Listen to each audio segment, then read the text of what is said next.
I overheard my wife telling her friend, "I'm preparing a divorce plan to hit him where it hurts." Part 1. I had a gut feeling my spouse was gearing up to end our marriage, so I quietly safeguarded my wealth.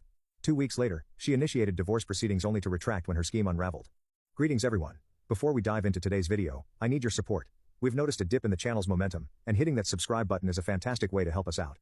It's free, takes a second, and keeps us creating content you love. Your encouragement means the world. Let's grow this community together. Thank you so much. Now let's get into the video. Hey there. I've been lurking in these forums for ages, never imagining I'd have a story to share. But life throws curveballs, and I've been carrying this weight for months. I need to get it off my chest. To be clear, I'm not one to assume the worst or leap to wild conclusions. My wife, let's call her Elle, and I had been together for 6 years, married for 4. Things seemed rock solid, or so I believed. We had our share of highs and lows, but nothing screamed trouble. Honestly, for most of our relationship, we were that couple, devoted partners in sync. We'd crack up over silly private jokes, bicker endlessly about movie choices, and had a rhythm that just clicked. She'd plan thoughtful date nights, and I'd surprise her with her favorite takeout after a tough day. It felt natural, like we'd cracked the code to love. So, when things shifted, it hit me like a freight train. About 6 months ago, the change began. At first, it was subtle things you'd overlook if you weren't paying close attention. She started keeping her phone glued to her side, even for a quick trip to the bathroom or while doing chores. Before, her phone would lie untouched on the counter for hours, and she didn't care who glanced at it. One day, I teased, "What, you running a covert operation now?" She laughed it off, saying, "Work's been texting me nonstop." Fair enough. But then a few days later, she added a passcode that threw me off because she'd never bothered with one before. When I casually asked why, she mumbled something about privacy and cyber threats.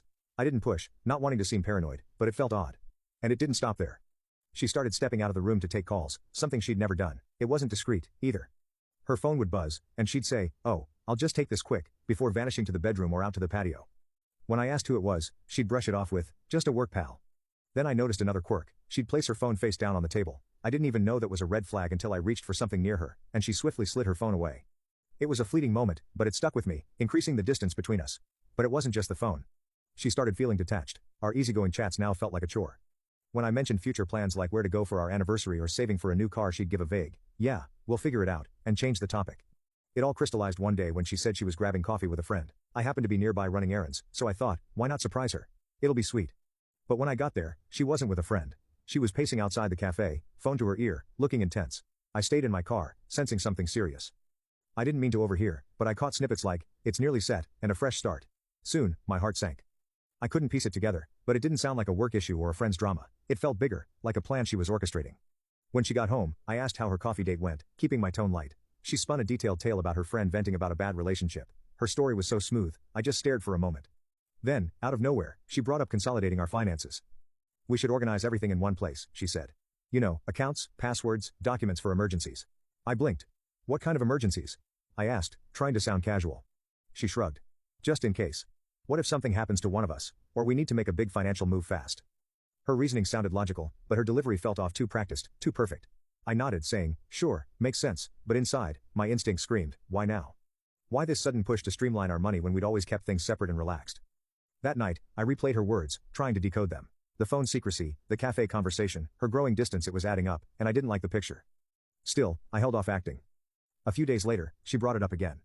We were in the kitchen, I was fixing a snack, and she was scrolling on her phone when she said, "Have you thought about sorting out the bank stuff? Like, do you know where all our account info is?" I set down my knife and turned to her. "Okay, what's going on?" I asked, keeping my voice steady but firm. "You've been fixated on our finances lately. Is there something we need to discuss?" She looked up, startled that I'd called her out. "No, nothing's wrong," she said quickly, forcing a laugh. "I just think it's smart, you know, for emergencies." "Emergencies like what?" I pressed. She shrugged, her face unreadable. "I don't know, just life. It's not a big deal, I swear." Her answer was too slippery, too evasive. I nodded and dropped it, but her dodging only fueled my unease. It didn't feel like a casual suggestion anymore, it felt like she was hiding something, and I didn't know what. So the next day, while she was at work, I checked our finances. Logging into our joint account, I found something odd. Over the past month, small transfers had been made. Nothing huge, but sums that didn't tie to bills or regular expenses. I didn't want to overreact, but it looked like she was quietly moving money for some purpose I couldn't pin down. I thought about confronting her, but held back. If I was wrong, I'd look foolish. If I was right, I needed to be cautious. It gnawed at me, so I called a trusted friend from college who is also a lawyer. I laid out what I'd noticed, trying not to sound like a tinfoil hat wearer. "I'm not saying something's definitely up," he said, "but you're not crazy for wanting to protect yourself. If you're worried, act now, better safe than sorry." He outlined simple steps to shield my finances if things went south. Taking such measures felt extreme. It was like preparing for a disaster I wasn't sure was coming, but the more I thought about it, the more it made sense. If she was planning something and I was starting to believe she was, I had to protect myself. It wasn't an easy call. This wasn't just about money, it was about the life we'd built. I kept flashing back to our wedding, late night talks about our future, and the quirky inside jokes we shared. How did we end up here? Was this what our marriage had become?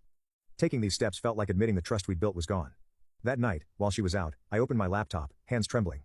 I pulled up our accounts, bank, investments, property deeds. Each document I reviewed felt like a betrayal, but a voice in my head insisted this was about survival, not sabotage. I wasn't trying to hurt her, I just couldn't shake the feeling that I'd regret it if I didn't act. I listed everything I could transfer, and how to do it discreetly. As I worked, guilt and resolve battled inside me.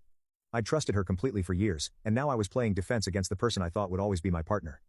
Then I called my mom, keeping it vague. I need you to hold some things for me, I said. It's not bad, just a precaution. She paused, sensing what I wasn't saying. Are you okay? Her voice was thick with worry. Yeah, I lied, just being careful.